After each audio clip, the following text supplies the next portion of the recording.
apelar para quem não está produzindo os textos. Pessoal, eu preciso que vocês treinem. Olha, é muito importante que vocês se empenhem neste momento. Muito importante mesmo. Existem muitos alunos parados. E vocês que estão produzindo, vocês que vão continuar dando andamento a esses estudos, vocês tendem a sair na frente. E em julho, por exemplo, quando tem um tempinho de pausa, vocês vão continuar nas escolas e assim por diante. Vocês tendem a continuar trabalhando a cabeça. Agora, a redação, ela não é só uma tratativa de temas. Não é assim que funciona. Tudo bem? A redação, ela é essencial, não só nos temas, mas no quesito estrutura. E a gente precisa treinar. Pessoal, você pode decorar todas as técnicas dissertativas que existem. Entretanto, se você não treiná-las, não tem o que fazer, vai ficar muito difícil e eu não consigo fazer por vocês. Então, vamos treinar bastante, vamos aproveitar este fôlego que a gente está tendo para sair na frente, para a gente conquistar a vaga de vocês no final do ano, para que no ano que vem, em um momento desse, vocês já estejam na faculdade que vocês tanto sonharam. Combinado? Eu lembro que eu parei aqui quando eu prometi trazer umas introduções para vocês a respeito dos idosos, para a gente fazer uma comparativa, para a gente estudar mais a estrutura. Vamos estudá-las e posteriormente, então, depois, mais para o final da aula, nós vamos falar a respeito de coronavírus, beleza? E das implicações na saúde e das implicações na economia. Vamos lá então.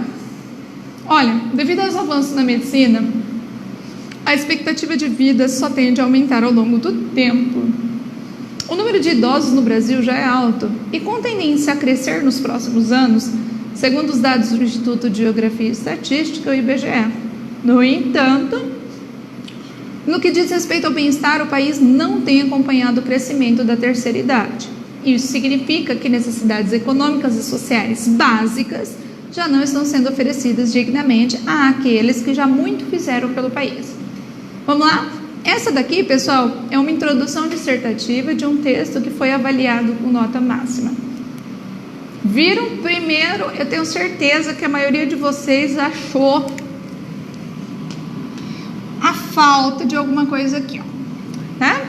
A falta daquilo que a gente chama de conector. Professora, se está faltando um conector, por que é que a pessoa não descontou? Por que é que ela não sofreu decréscimo na nota? Ela não sofreu decréscimo na nota porque o decréscimo, ele debruça-se sobre a reincidência do erro. Se não houver reincidência, não há decréscimo, beleza? Neste caso aqui, nós temos um, mas não temos outros. Então, não seria descontado. Está certa a propositiva, perdão. Vamos lá. De novo, na minha introdução é necessário que haja o tema, vamos procurá-lo. É necessário que haja a opinião, vamos procurá-la. É necessário que haja a abrangência, vamos procurá-la. Devido aos avanços na medicina, a expectativa de vida tende a aumentar ao longo do tempo. O número de idosos no Brasil já é alto e com tendência a crescer nos próximos anos, segundo o IBGE. No entanto, primeiro conector perfeitinho, no que diz respeito ao bem-estar, o país não tem acompanhado o crescimento da terceira idade. Então, nós temos aqui uma equivalência de raciocínio. Estamos começando a falar de algo bom. Note, algo que tende, né? Aquilo que a gente chama de argumento eufórico. Nós temos avanços na medicina, algo bom. A expectativa de vida que aumenta, algo bom também. O número de idosos no Brasil é alto e com tendências a crescer. Isto é bom. É bom não só pelo idoso, mas isso denota um aumento, uma gradação científica. Significa que o Brasil está melhorando. Por quê? Porque quando o país melhora, a gente expande a expectativa de vida. No entanto, pessoal, é um conector adversativo e eu gostaria de fazer um adendo aqui, então vou pô-lo aqui no fim. O que acontece quando a gente tem conectores adversativos? Adversativos significa que eles estão organizando ideias opostas. Tudo bem? Opostas, opositoras. Ideias, então, que vão fazer esta oposição. Pessoal, note, eu estava falando, então, de coisas boas. Então, ou algo bom. O Brasil tem número de idosos e vai aumentar. Joia. Vamos checar se este, no entanto, está certo.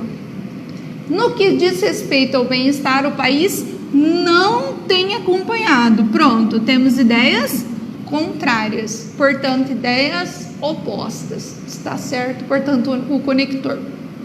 Agora, o que eu tenho visto em alguns textos que é um erro grave, tem gente começando a conclusão com conector adversativo. Pessoal, não pode, de maneira nenhuma. Por quê? Um raciocínio muito simples. Eu venho defendendo um ponto de vista, aí chega na conclusão, eu faço uma oposição a tudo que eu falei antes. Este é o problema do conector adversativo, se você colocar no início de parágrafos. Se você usar o adversativo no início de parágrafo, você vai fazer uma relação opositora com o que você falou no parágrafo de cima. Se você o fizer na conclusão, você vai fazer uma oposição no término do texto? Não faça isso. Na conclusão, é um espaço para você retomar as ideias. É um espaço para você resgatar o conhecimento. Beleza? É um espaço para você retomar e não para fazer oposição. Então, lembrem aí dos conectores que a gramática vai chamar de conector adversativo. Conectores, então, adversativos. Combinado? Seguindo. Não tem acompanhado o crescimento da terceira idade. Isso, conector lindo aqui. Isso daqui é um pronome anafórico, portanto, isso é um pronome que aponta para trás. Isso que eu acabei de dizer. Isso significa que necessidades econômicas e sociais básicas já não estão sendo oferecidas dignamente àqueles que já muito fizeram pelo país. Vamos lá? Pessoal, necessidades econômicas, primeiro argumento. E sociais básicas, segundo argumento. Como é um texto sobre idoso, como eu propus um texto sobre o idoso na semana passada, e o Enem não vai deixar você falar mal dos idosos, porque você estaria infringindo os direitos humanos, então não o faça, né? Sob prejuízo de 200 pontos. Significa que, ao chegar na opinião, eu não tenho um texto que gera possibilidade de sim e não. Lembra que eu falei para vocês? Existem textos que não são polarizados. Texto que não são polarizados, então, como eu faço para ter opinião a respeito? Eu vou falar a quem se deve a culpa ou quem deveria intervir no processo. Ao dizer quem deve intervir, a gente já vai gerar um processo de coesão interna de progressão textual com os argumentos que serão apresentados lá para baixo. Portanto, neste texto está claro que necessidades econômicas faria parte do meu segundo parágrafo. Então, alguém falaria sobre necessidades econômicas dos idosos.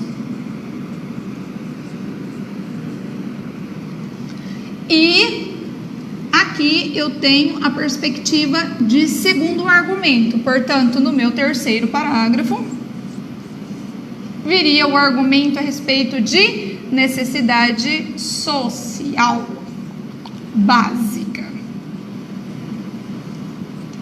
Tudo bem? Portanto, eu tenho exposto aquele quesito que eu ensinei para vocês de como apontar a opinião dentro do texto. A abrangência está no choque entre aumento da sociedade idosa e o não aumento da perspectiva do Estado em ajudá-los. Tá vendo?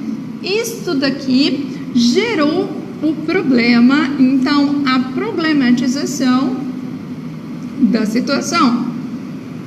E o tema está nos idosos. Certo? Pessoal, dúvida? Vai elencando aí as perguntas, pode mandar, escrever e eu vou tirando as suas dúvidas. Professora, eu sou tímido, não gosto de mandar dúvidas pela internet. Não tem problema, você pode mandar no meu WhatsApp, que eu estou disponível para vocês. Assim que eu tiver um tempinho, eu os respondo. Combinado? Outro então.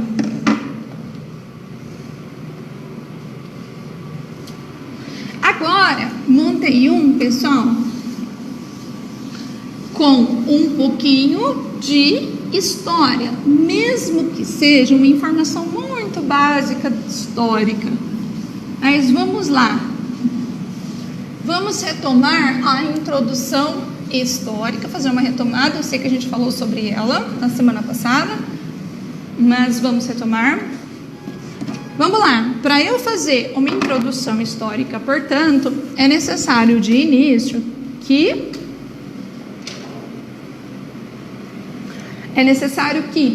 exista uma conexão entre o que aconteceu lá atrás e o que eu vou falar agora.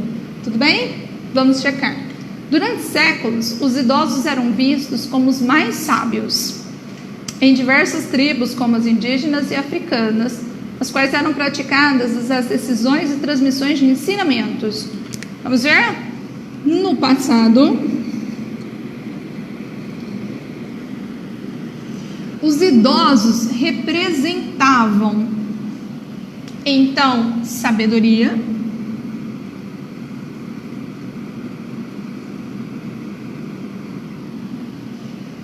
em diversas tribos, como as indígenas, tenho a sabedoria e um exemplo, olha lá.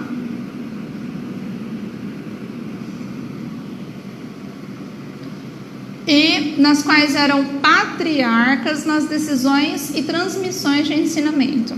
Então, eles tomavam as decisões. Essa é a relação do passado. Agora, eu vou precisar trazer o leitor para o presente. Como é que eu vou fazer isso aqui? Bom, você precisa trazer o seu leitor para o presente e abordar isso aqui. A sabedoria e as decisões essas informações eram correlacionadas aos idosos anteriormente e elas precisam vir para o presente. E agora, bom, ou elas se mantiveram ou elas não se mantiveram. E hoje, os idosos são vistos como? Vamos checar. No entanto, aqui eu tenho informações boas, impressões boas, aquilo que a gente chama de impressões eufóricas. No entanto, no que diz respeito ao bem-estar, o país não tem acompanhado o crescimento. Pronto, não temos ideias boas. Viu só? Portanto, esta diferenciação de cargas de informações valida o conector. No que diz respeito ao bem-estar, o país não tem acompanhado o crescimento da terceira idade. Isso significa que necessidades econômicas e sociais básicas já não estão sendo oferecidas dignamente àqueles que já muito fizeram com o país. Pessoal, dá uma olhadinha aqui.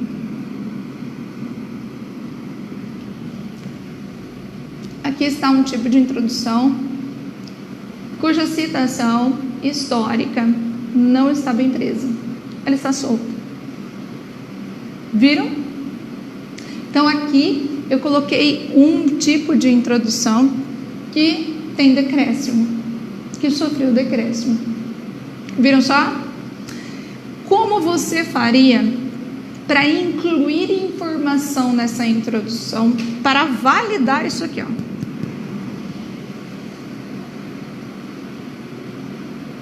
Vamos lá? Uns segundinhos para você pensar onde você poria essa informação.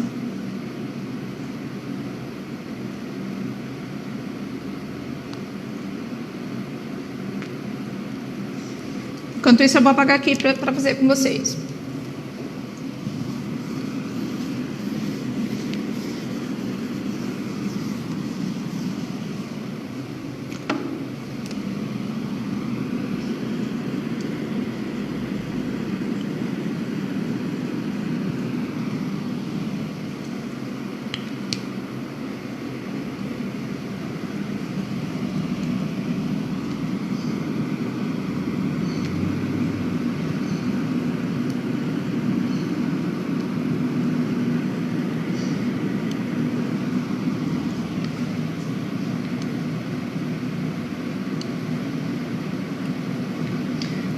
Até aqui eu só copiei, tudo bem? No entanto, para continuar a partir daqui, no que diz respeito ao bem-estar, posso dizer o seguinte: o país não só tem deixado de acompanhar o crescimento, como também coloco o idoso deixou de participar das decisões e ser sinônimo de sabedoria. Vou escrever para vocês.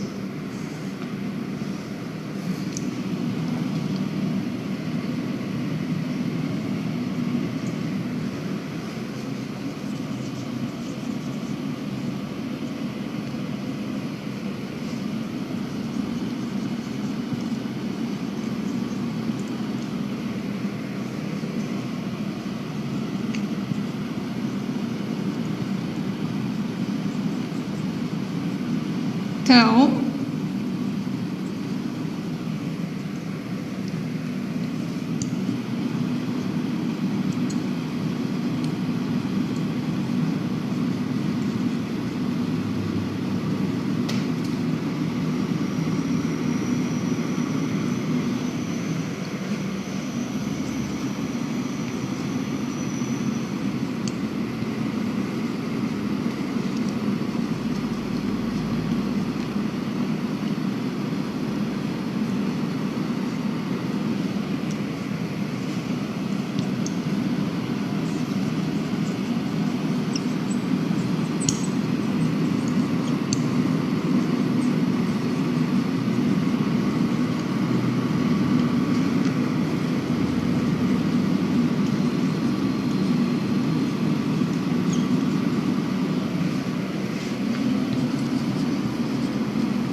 pronto. Pessoal, por que eu trouxe este exemplo para você e o porquê ele é tão importante? Porque é o seguinte, eu li vários textos nessa semana com citações soltas. E essas citações soltas, inclusive a retomada histórica, ela gera decréscimo, beleza? Então, como é que eu tenho que fazer? Né? O que muitas pessoas me perguntam. Professora, o que eu tenho que fazer para corrigir? Você tem que associar aquilo que você apontou para trás com aquilo que está acontecendo hoje.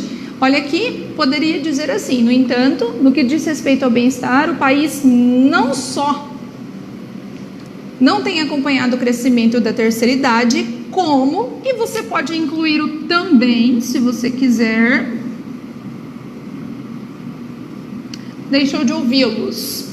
Por quê? Porque a palavra, o termo ouvi-los, ele vai apontar para o termo decisões. Tá vendo?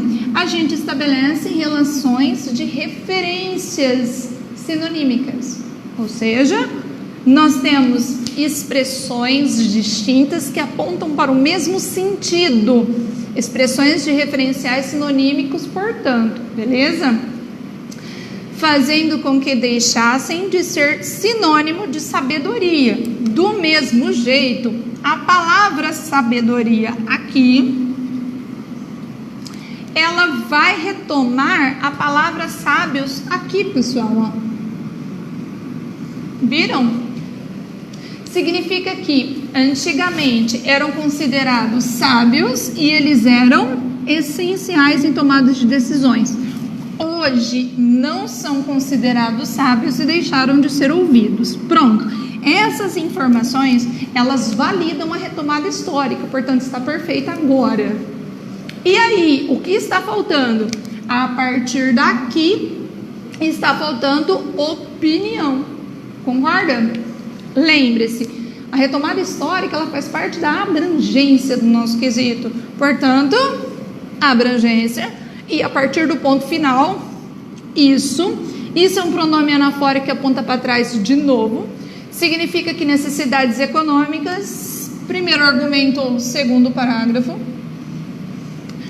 E necessidades sociais, terceiro argumento, segundo parágrafo. Certinho? Pessoal, se houver mais dúvidas ainda, se você conseguiu ou não fazer a introdução para retomada histórica, bate foto, manda para Titi. Beleza? Outra introdução então. E é uma que nós vamos começar a aprender hoje.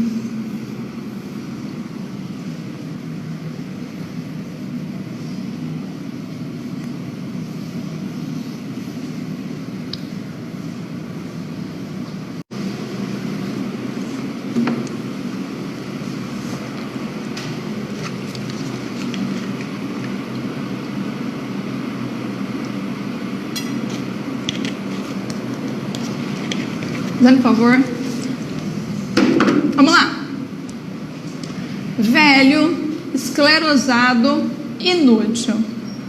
Esses são alguns termos pejorativos utilizados por muitos na atual sociedade brasileira para se referirem aos indivíduos da terceira idade.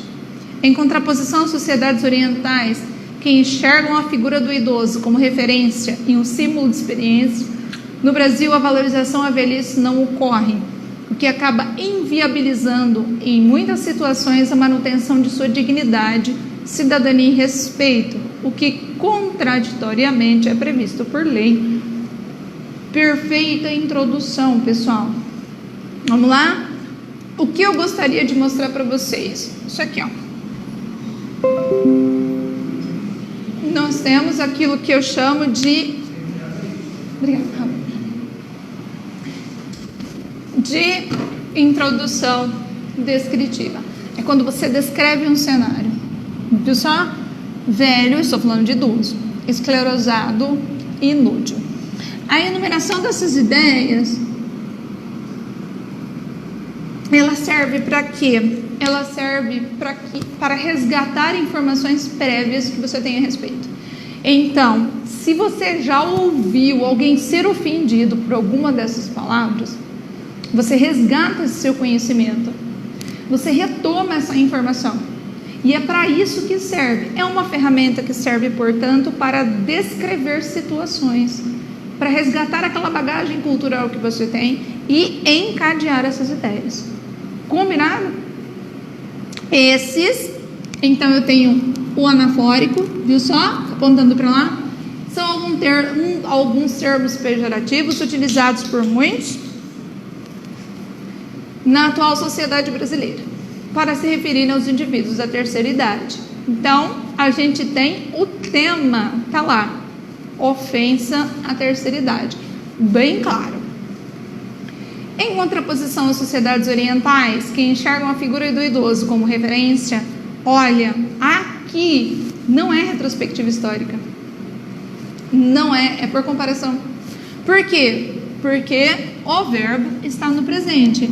Essas sociedades enxergam o idoso como referência sinônimo de experiência. Quando isso? Hoje, agora.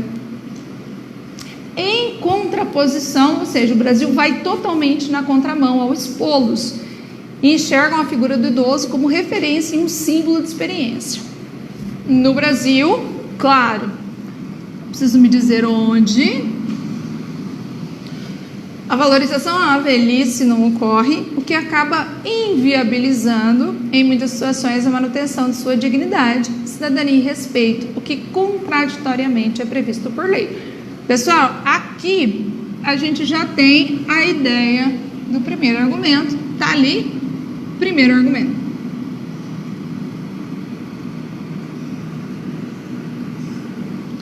Fácil? Alguma dúvida? Pode mandar a questão, pode mandar as respostas ou as indagações que eu respondo para vocês. Vamos falar um pouquinho desta possibilidade descritiva. Como é que eu faço isso? Eu preciso pôr ponto final? Não, você poderia pôr vírgulas. Tudo bem? Então imagine aí um cenário bem caótico. A situação do presidiário no Brasil, por exemplo. Então, poderia dizer o seguinte: vamos tentar descrever como é que seria uma cela. Então,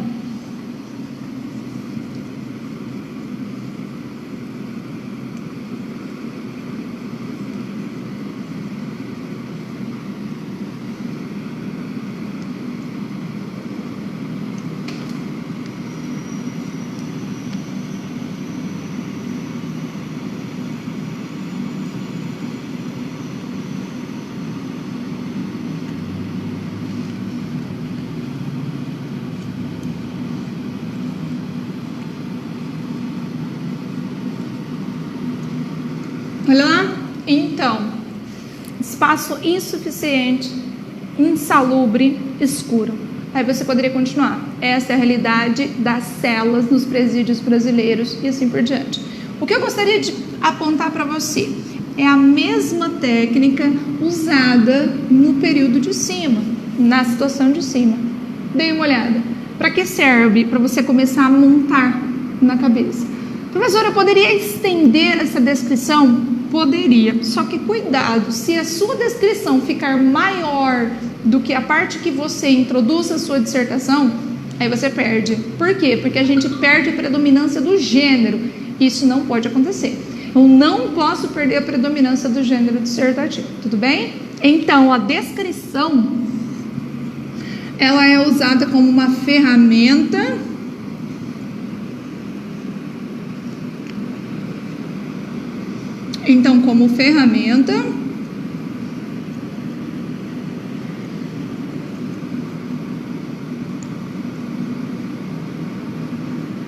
para ambientalizar o leitor. É para isso que ela serve. Este ambientalizar, você pode ler como resgate da bagagem cultural do leitor.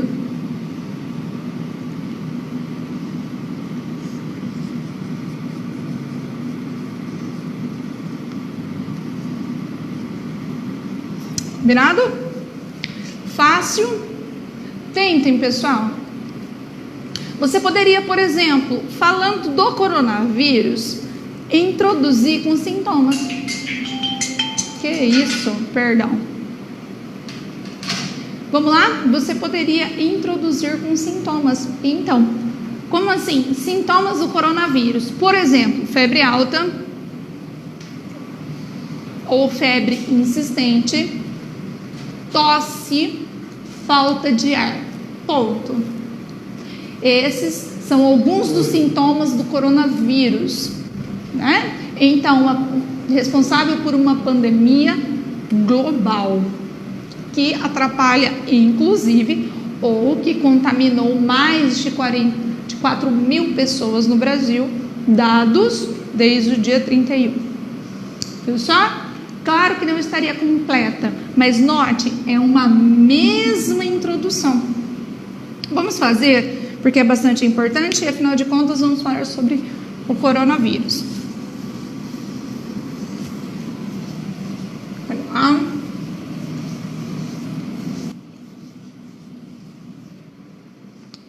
Então, descrição de novo.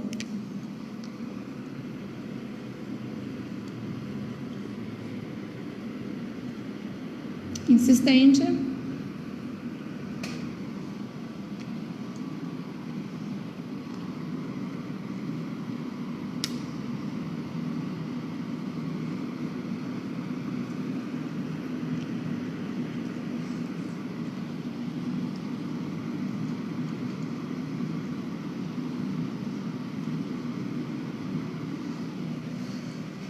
Então, estes são alguns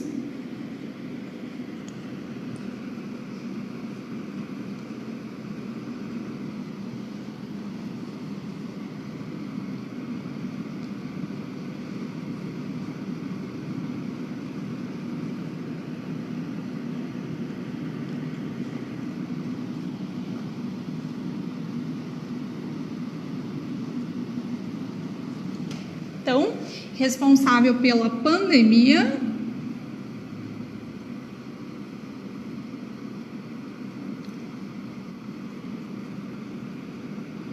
que açoita o Brasil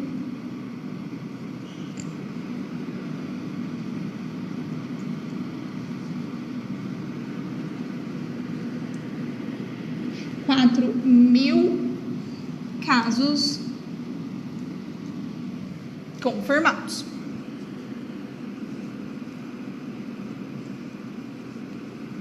Então,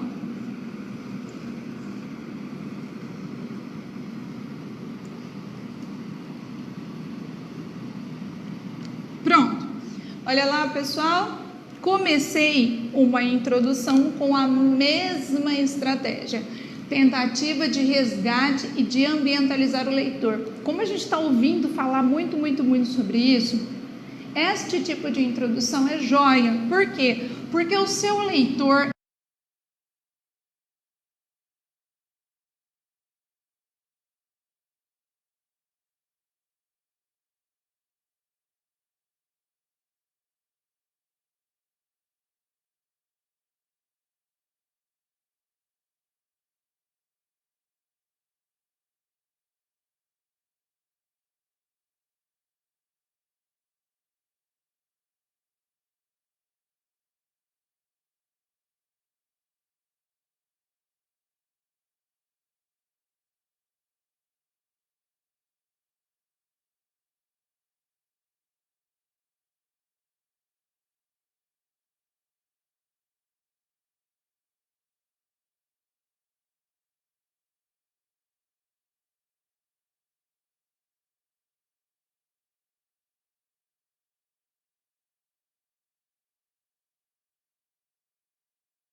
que eles usam bastante, eles se organizam bastante para exercer este tipo aqui.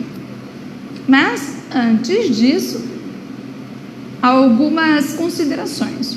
Pessoal, note, professor, eu posso fazer introduções ou eu posso fazer perguntas ao longo do meu texto dissertativo? Pode, desde que as respostas destas ou para estas perguntas estejam dentro do seu texto. Mas por quê? Porque existem gêneros na língua portuguesa como a crônica e o artigo de opinião que autorizam perguntas retóricas ou perguntas reflexivas. O que é isso? São perguntas que eu faço para o meu leitor pensar. Então eu faço uma perguntinha para o meu leitor pensar e desenvolver o raciocínio acerca daquele conceito ou acerca daquela indagação. Só que a dissertação não autoriza a pergunta retórica. Ela não autoriza esse tipo de pergunta que gera só reflexão. Por um motivo muito simples. Pessoal, a dissertação é um texto que convence. Se eu deixar o meu leitor pensar sozinho, primeiro que deixar o leitor pensar sozinho é um perigo, concorda? E se eu quero te convencer, eu preciso nortear o seu raciocínio, eu preciso encaminhar o seu raciocínio para que você não fuja da minha linha de pensamento, para que você não arrume argumentos antepostos aos meus. Por isso que todas as perguntas precisam estar respondidas no seu texto, para o encaminhamento da argumentação. É por isso. Combinado? Detalhe. E se houver na minha redação várias perguntas? Pode, mas elas precisam estar respondidas em ordem. Por que respondidas em ordem? Pelo mesmo motivo, para o meu leitor não se perder. E outra coisa, pessoal, as perguntas, elas não podem ser perguntas infantis. Professora, o que você chama de pergunta infantil? Aquelas perguntas curtas que a gente geralmente ouve de criança. Então, por exemplo, a educação brasileira sofre precariedades. Ponto. Quais? Ponto. Onde? Não, são perguntas infantis. Perguntas muito curtas. E um outro motivo pelo qual você não pode optar por essas perguntas curtas. Mesmo na introdução, mesmo que seja por perguntas, a introdução precisa obedecer aqueles 3 quesitos que eu te ensinei. O tema, a opinião e o argumento. Professora, mas como eu vou fazer isso dentro de perguntas? Bom, já vou te mostrar. Olha lá. Como se pode qualificar a política brasileira? Introdução do tema. A política brasileira. Olha. Qual o grau de confiabilidade das autoridades políticas junto à população? Pronto. Primeiro argumento. Nossos representantes atendem às expectativas dos eleitores? Segundo argumento. Tá aí. E a abrangência? A abrangência é o fato de você estar perguntando isso para o leitor. Portanto, a abrangência está no grau de perguntas.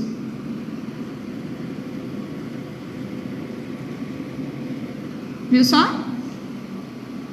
Professora, e a opinião? Bom, você acha que eu estaria falando bem ou mal? Eu estaria defendendo a política e a atuação política ou eu estaria contrariando-a? Com certeza contrariando. Como é que eu sei disso? Porque eu estou perguntando o grau de confiança e se alguém atende a expectativa. A resposta que está implícita, eu não. Viram só? Vamos tentar com o coronavírus? Então, diga o seguinte, que o coronavírus, ele é responsável por uma pandemia brasileira e você pode usar, inclusive, a outra forma introdutiva que a gente já praticou hoje. Agora, quais as perguntas que você faria? Vamos tentar colocar perguntas para indicar a argumentação através da opinião? enquanto eu tomo um golinho de água, deixo para você fazer, já vou começar.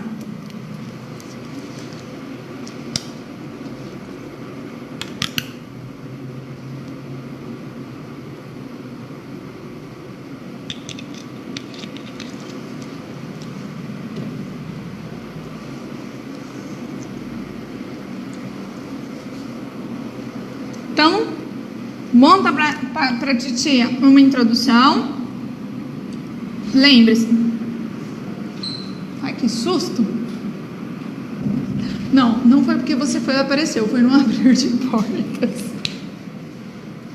Deixa eu ver se tem uma pergunta aqui, pessoal.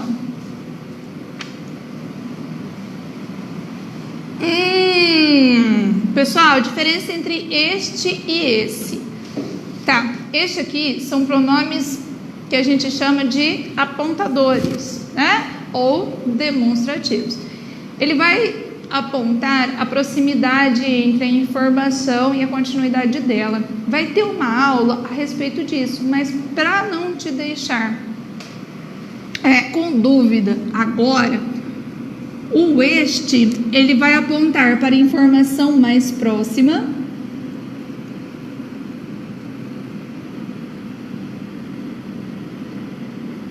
O esse vai apontar para uma não tão próxima.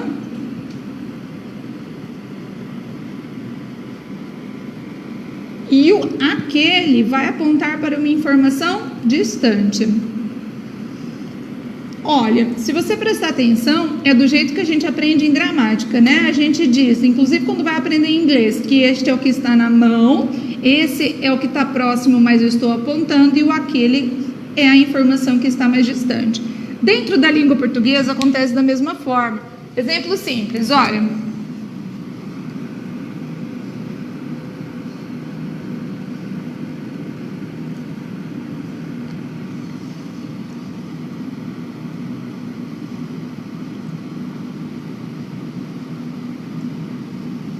Olha, comprei tomate, pepino e melão.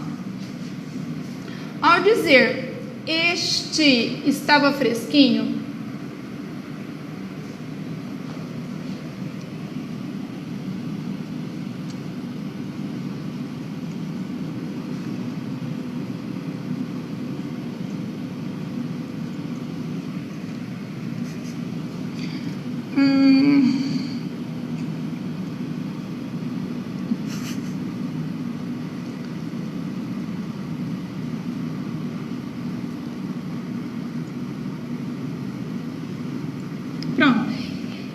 ao dizer este estava fresquinho, esse pequeno e aquele verde, eu estabeleci 3 informações com referência a 3 objetos ditos anteriormente, tá? Agora o detalhe é o seguinte: quem estava fresquinho, quem era pequeno e quem estava verde. Isso daí é a relação de proximidade estabelecidos por esses pronomes demonstrativos. Agora, cuidado! Este aponta para o referencial mais próximo do pronome. Então, quem estava fresquinho era o melão. Tudo bem? Referencial mais próximo do pronome. Viu só? Então, este é o melão. Esse é o pepino. E aquele é o mais distante da palavra aquele. Portanto, o tomate. Tudo bem? Isso aí, eles servem como conectores, então eles retomam informações anteriores, servem como conector na língua portuguesa. Eles são pronomes anafóricos, pronomes que apontam para trás, só que eles estabelecem relações conforme a proximidade que eles aparecem dentro do parágrafo. Beleza? Teremos uma aula para falar a respeito deles, mas só para você não ficar em dúvida.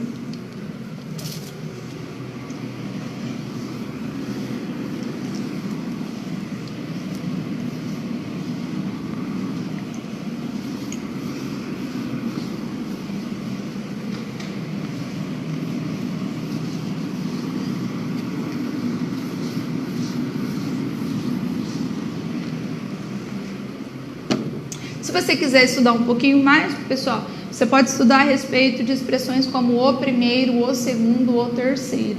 Tudo bem? Só que aí é o primeiro que apareceu, o segundo que apareceu, o terceiro que apareceu. São referências de colocação também, só que por numeral. Tudo bem? Vamos continuar então? Fizeram essa daqui?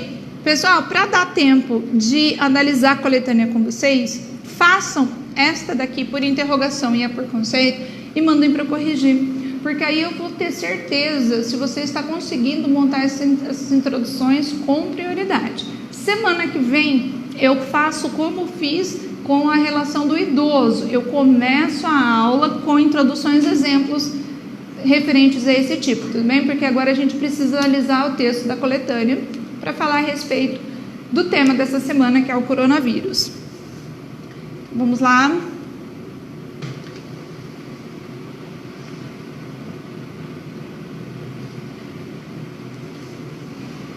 Pronto? Vamos falar a respeito do coronavírus então. Como vocês já são terceiro-anistas, eu sei que tem uns segundos anistas aí, principalmente em Andradina, mas não tem problema. Eu peguei um texto da Veja, então publicado na revista Veja. Professora, por que você está falando a respeito disso? Porque a fonte é muito importante. A fonte é bastante importante. Pela fonte eu sei o nível de linguagem do texto, então eu já posso estar preparada para um texto com nível de linguagem alta. Nós vamos saber os manejos de persuasão de quem escreve, o porquê que eles escolhem certos tipos de informação para colocar nesse texto e como funciona, inclusive, a opinião daquele que deveria fazer um texto imparcial. Porque embora seja notícia, e aí está o grande trunfo para você não ser alienado, ser um aluno totalmente crítico, é saber ler um texto informativo e saber como é que eles estão fazendo a cabeça, é um termo bastante popular que a gente usa, como é que eles estão nos convencendo a respeito da opinião deles. Beleza, meu povo? Vamos lá então.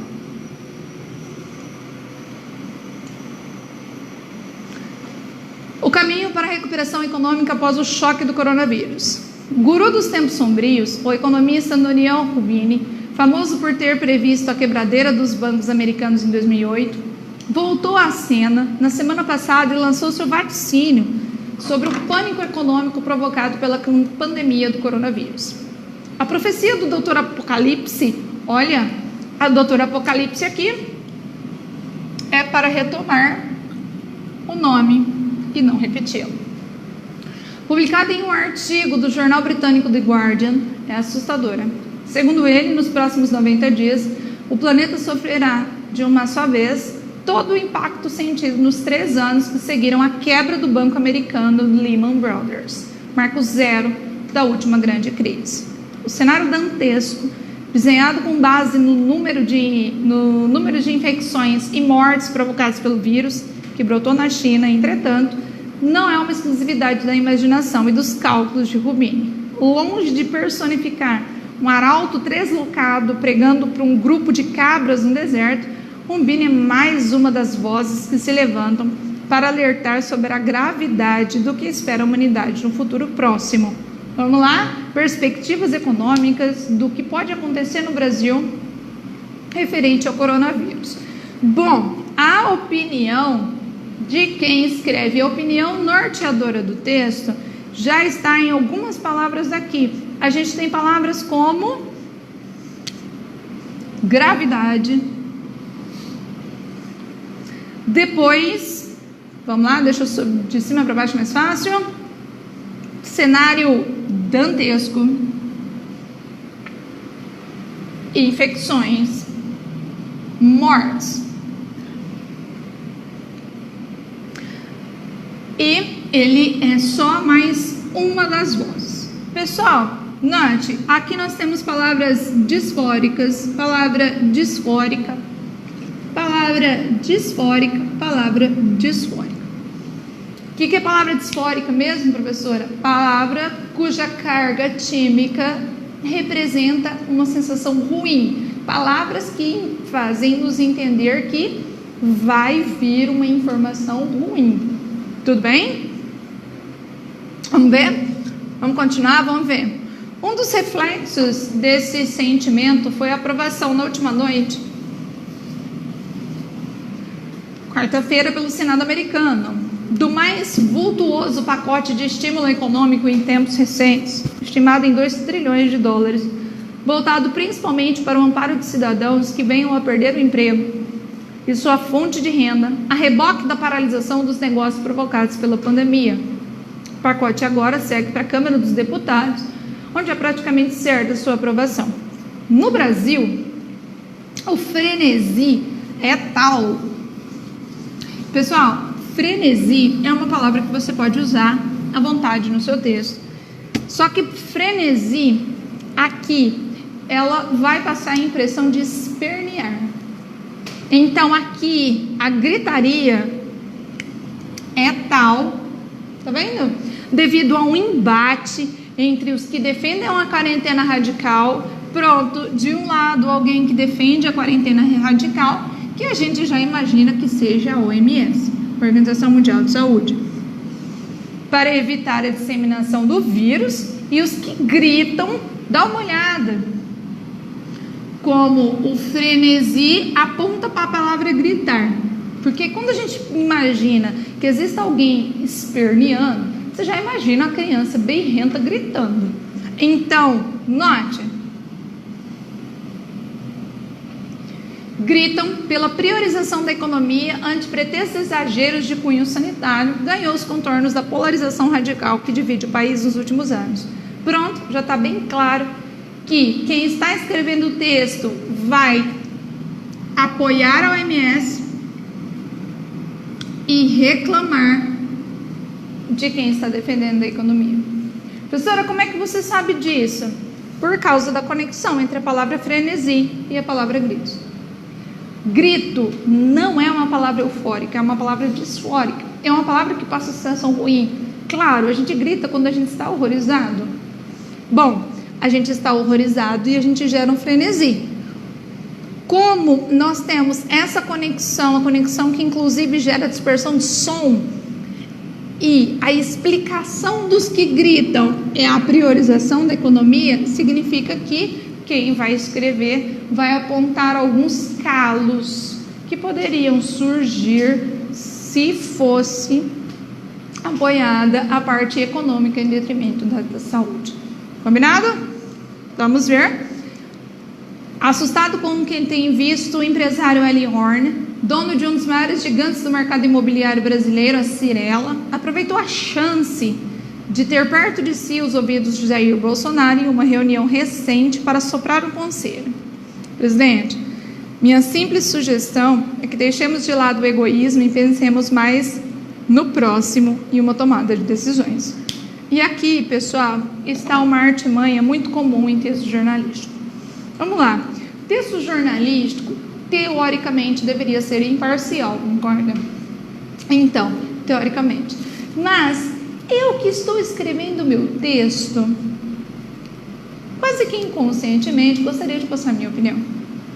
Como é que eu faço para deixar bem clara a minha opinião em um texto onde se deve prevalecer a imparcialidade? É só você apontar a opinião de alguém com a qual você concorda. O texto jornalístico, ele não aponta a opinião de um cidadão? Adivinha se a opinião do cidadão vai ao encontro do que disse antes ou de encontro com o que disse antes? E cuidado com essas expressões na língua portuguesa, porque o número de pessoas que erra é imenso. Pessoal, se a sua ideia vier ao encontro da minha, significa que a gente concorda. Entretanto, se a sua ideia vier de encontro com a minha, a gente discorda. Tudo bem? A preposição aí vai me dizer se a gente concorda e aí a gente vai ao encontro, ou se a gente discorda e a gente vai de encontro. Fácil de lembrar, lembra de discorda. Tudo bem? Então vamos lá. Aqui a gente percebeu um início de opinião, concorda? Precisamos primar na opinião do autor pela quarentena, em detrimento da opinião do autor da área econômica. E aqui a gente tem certeza da opinião dele. Opinião de quem? Professora, mas não é a opinião do cara que falou? Não. É uma estratégia do jornalismo. É uma estratégia. Quando eu estou impossibilitado de dizer o que eu acho, eu vou pegar alguém que ache a mesma coisa que eu. Então, a opinião de alguém que vem ao encontro da minha pode ser relatada no meu texto e pode ser relatada como um argumento de autoridade. Olha que bonitinho. Eu cito alguém que referência de autoridade, só que a opinião da autoridade vem ao encontro da minha. E aí fica bem claro aquilo que o texto vai defender. Presidente, minha simples sugestão é que deixemos de lado o egoísmo, está chamando o presidente de egoísta, e pensemos mais no próximo. Portanto, pensemos mais no próximo, remete-se neste caso à saúde, portanto, referência ao OMS. Oxe, tá certo, OMS. Fácil. Note, é por isso que é importante a gente sempre reservar um tempinho para a interpretação de texto. Pessoal, a interpretação de texto é crucial. E para a gente, professora, que vai escrever, principalmente. Por quê? Porque é assim que você percebe os dados da coletânea do seu texto. Tirar as informações necessárias para a coletânea, da coletânea e para o seu texto é imprescindível. Essa seleção faz com que você suba nas notas, principalmente na FUVEST, porque a FUVEST ela é interpretativa também na exposição da redação. Você precisa interpretar o texto de apoio e usar as ideias do texto de apoio na FUVEST. Então é imprescindível que a gente faça isso de forma bastante acurada o ano inteiro, para a gente aprender a fazer isso. E uma das estratégias que você aprendeu hoje, cuidado com as referências, entre aspas. É mais uma maneira de você ter evidenciado dentro do seu texto a opinião de quem escreve.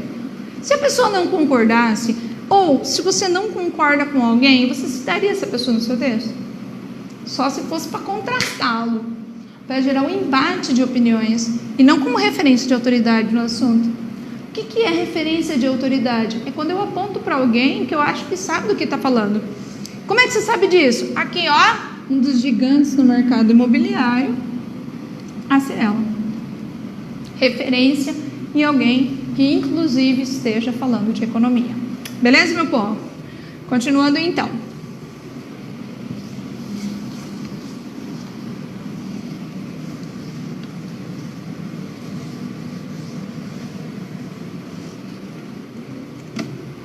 Ao contrário de outras crises econômicas, a atual não nasce de um colapso no mercado financeiro.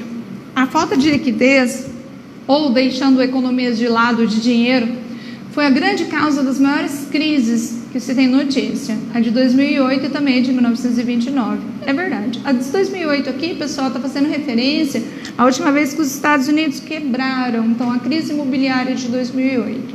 Tudo bem? Falta de dinheiro. E, inclusive, a famosa quebra da Bolsa de Valores, que gerou a crise econômica de 1929. Lembra que, inclusive, queimaram café e assim por diante? Pois é. O choque atual é ainda pior porque tem origem na paralisação dos meios de produção mundo afora. Olha, professora, por que eles estão falando disso? Porque presta atenção. Em 2008, os Estados Unidos quebraram com a porta do comércio aberta. Em 1929, nós todos quebramos com o comércio funcionando. Agora sim, estamos em um caótico frenesi. Afinal de contas, o Brasil fechou a porta do comércio. Isso pode alavancar exponencialmente essa crise financeira toda. Sem produção de bens e serviços, não há geração de riqueza. Mas para mensurá-los, pessoal, a palavra mensurá-los é linda, pode usar, mensurar significa medir, tudo bem? Dependemos de uma estimativa sobre a duração da retração que temos pela frente, diz Frederico Servilho, sócio da consultoria PwC do Brasil. Se quisermos ser otimistas, poderemos pensar até em uma recuperação rápida, como já vem acontecendo com a China. Opa, pausa e um adendo aí. A China, no ano passado, fez muitos países do mundo ficar com dor de cotovelo Porque ela atingiu um crescimento de 6% no ano. A China é um potencial econômico mundial, pessoal. Olha, a China fechou uns meses e faltaram peças de carros aqui no Brasil. Então, o que aconteceu? Ela é um referente muito forte na economia. No ano passado, ela declarou um PIB com alta de 6%. O Brasil estava sonhando com uma alta de 2% e vai amargar muito mais do que uma recessão. Então, aqui, quando a gente pensa assim, ó, vamos ser otimistas porque a China já está em recuperação. Calma, os patamares lucrativos são totalmente distintos. A China consegue arrecadar exponencialmente mais do que o Brasil, beleza? Então, cuidado com a sua análise aí.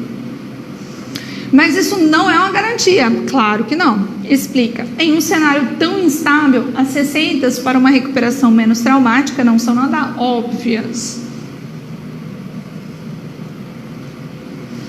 Com as maiores cidades do país esvaziadas pela quarentena e a população fechada dentro de casa, aflita com a possibilidade de infecção, empresários abalados com a perspectiva de ver os seus negócios naufragar, se insurgiram contra as medidas de contenção sanitária. Claro, o empresário, ele vai ficar angustiado. Pessoal, vamos pensar o porquê. Aquele que tem um comércio vai fechar essas portas, vai colocar os funcionários em casa, vai obedecer a determinação do governo do estado. Bom, só que neste caso é o seguinte, existem vários tipos de empresário. Existe aquele empresário grande que tem um fluxo de caixa grande e tem dinheiro guardado.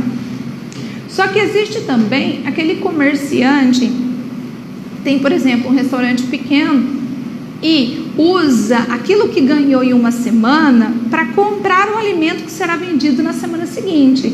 E este aí? Este aí é o perigo. Então, vamos continuar. Júnior Durski, dono da Rede Madeiro, Alexandre Guerra do Girafas e o publicitário Roberto Justus, Luciano Rank da varejista Avan, criticaram o chamado lockdown. Este lockdown é um fechamento total. É o que a gente está passando. É o isolamento social completo. O governo, em contramão, está defendendo um isolamento parcial, aqueles que eles chamam de isolamento vertical, em que se isola somente os idosos, tá tudo bem? E o grupo de risco, aqueles que já possuem alguma enfermidade, assim por diante. Professora, mas aí o que eu faço? Você defende aquele que você acha que esteja certo, tudo bem? A opinião é sua. Por um lado, o que pode acontecer? Esses empresários menores podem falir, as pessoas podem perder o emprego, isso vai gerar uma recessão econômica, desemprego, fome, crimes, saques, suicídio. E aí você pode ver tudo que foi proveniente da crise de 29 e fazer uma perspectiva para essa. Por outro lado, se libera a sociedade, nós teríamos uma disseminação muito rápida do vírus e poderíamos não ter leitos em UTIs o suficiente para essas pessoas serem acomodadas. Então a gente geraria um pânico na saúde. Vamos lá?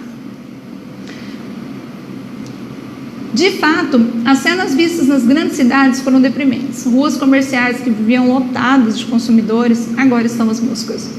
Os aeroportos de todo o país passarão a operar na próxima semana com um total de esquálidos 170 voos diários. Tamanha é a queda da demanda por viagens.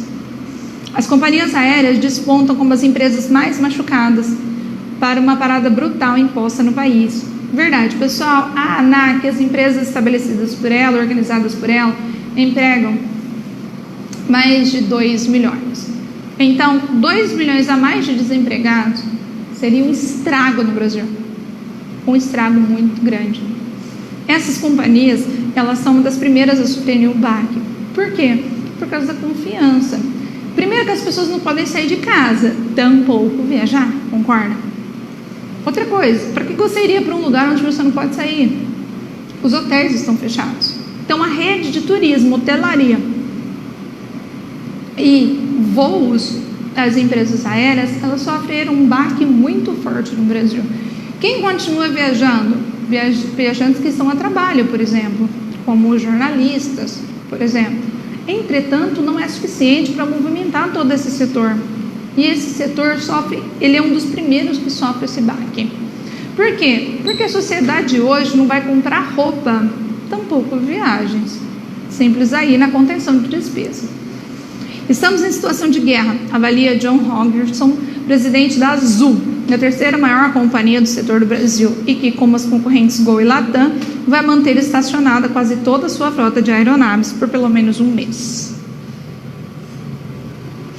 Apesar da defesa veemente da volta à atividade feita por muitos empresários e principalmente pelo presidente Jair Bolsonaro, não há comprovação de que esse seja um movimento seguro ou justificado do ponto de vista econômico. O economista italiano Luigi Cigales, professor da Universidade de Chicago, desenhou uma projeção utilizando os Estados Unidos como objeto de estudo de quanto custaria ao país a disseminação da doença num ritmo exponencial. Sem medidas de isolamento, apenas nos Estados Unidos, entre 160 milhões e 214 milhões de pessoas seriam infectadas no prazo de 6 meses. Os gastos para cuidar desses indivíduos e evitar uma mortandade chegaria a 65 trilhões de dólares, o equivalente a 3 vezes o valor do PIB americano e 30 vezes mais do que o pacote recém-aprovado como estímulo econômico, estímulo econômico. Diferentemente do quarteto estridente, alguns líderes empresariais defendem uma posição mais branda. O presidente do grupo varejista Renner, Fábio Faccio, se alinha a esta vertente. Significa concorda com essa premissa. A empresa que tem 92% de suas lojas localizadas em shoppings, todos de portas cerradas, decidiu não demitir nenhum dos seus 23 mil funcionários. Só podemos pensar na saída dessa crise com a projeção dos empregos. Temos perda de receitas, claro. Receitas aqui não é receita de bolo, aqui é dinheiro. Mas somos uma empresa saudável e podemos fazer dessa forma, explica. Tal posição, entretanto, depende da duração da crise. Se o chamado lockdown se prolongar, mesmo empresas de caixa robusto, como a bilionária cadeia de lojas gaúcha, se verão diante do dilema de demitir ou sangrar em uma hemorragia financeira. Pior é a situação de pequenos empresários. A Associação de Bares e Restaurantes de São Paulo estima que, se a quarentena forçada ultrapassar a primeira semana de abril, ou seja, final da semana que vem, cerca de 10% dos estabelecimentos do setor não voltarão a abrir as portas nunca mais. Este é o grande problema no setor econômico, a perda de empregos. Tudo bem? Colhido em meio a um drástico processo de ajuste de contas, reestruturação da máquina pública e o redesenho tributário, o governo brasileiro nem chega perto de poder oferecer resgates de impacto como os propostos nas nações ricas. Mas isso não significa que a área econômica entrou em modo de inércia, enquanto as discussões assumem contornos incendiários no país. Entre as medidas articuladas pelo Ministério da Economia está um projeto que permitirá a redução salarial do topo do funcionalismo público e os recursos obtidos com tal medida serão transformados em um colchão para amortecer o impacto da crise entre os trabalhadores informais e desempregados. Um valor superior ao que já foi anunciado pelo ministro Paulo Guedes recentemente, de R$ 191 por mês. Pessoal, nós temos aprovado um pacote que viabiliza R$ 600 para as pessoas que não têm emprego fixo, que estão, que estão desempregados, ou trabalhadores informais, que já foi promulgado pela Câmara e foi autorizado pelo Senado. Tudo bem? Logo, logo vai entrar em vigor. Bom, mas professora, R$ 600 não dá para comer. Pois é. Agora, estes R$ 600 vai ser núcleo único ou duplo dentro das casas. O que isso significa? Que até 2 pessoas na mesma casa poderão receber esse auxílio, somatizando a R$ 1.200. Como um auxílio para compra de alimentos. Tudo bem? Se isso é suficiente ou não, se você acha que isso deveria aumentar ou não, aí é opinião sua. Esse dinheiro não vai precisar ser devolvido pelas pessoas, tudo bem? É uma ajuda de custo emergencial que o Estado está disponibilizando a essas pessoas que não estão conseguindo trabalhar. Entretanto, para as empresas, será disponibilizado um empréstimo. Então, as empresas que se comprometerem em não demitir os seus funcionários, a essas empresas será disponibilizado um empréstimo nos bancos públicos com juro muito baixo, para que elas possam continuar pagando esses funcionários. Só que essas empresas precisarão devolver o dinheiro para o Estado. Então, é claro que é a perder de vistas, então, de uma forma parcelada, em um prazo bastante longevo, e inclusive pela situação do país. Por isso que vai precisar devolver. Beleza? Vamos lá. O texto da medida está sendo preparado a 4 mãos. Então, o Guedes, apesar dos recentes desentendimentos com o presidente da Câmara, Rodrigo Maia, pediu sua ajuda na construção do projeto. Mesmo distante do tamanho das ações internacionais, a medida deixa claro o tom a ser adotado daqui para frente. Todos precisarão absorver parte do impacto para evitar que os mais desfavorecidos suportem um fardo mais pesados sozinhos. O projeto de redistribuir parte dos salários dos funcionários de alto escalão deve se somar a outras ações adotadas pelo Ministério, mas que ainda não saíram do papel. Fato que preocupa e muito. As ações anunciadas, entre benefícios tributários a grandes empresas, antecipação de pagamento de aposentadorias e pensões, essa já foi votada. A liberação de crédito, então, serão 306 bilhões de reais, segundo cálculos da equipe econômica. Essa conta vai aumentar nas próximas semanas. O governo precisa gastar o que for necessário para suportar essa crise e, como ele pode empenhar recursos extras com a ajuda do Congresso, não vai comprometer o orçamento e a saúde fiscal dos próximos anos, afirma o ex-ministro da Fazenda, Antônio Delfim Neto.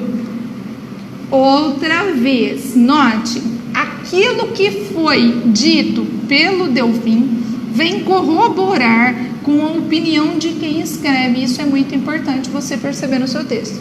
Um dos consensos que existe na pandemia do coronavírus, compartilhado até por figuras pouco convencionais como o Dr. Apocalipse, né? Que é o Noriel Rubini, que o mundo não sairá da crise como entrou.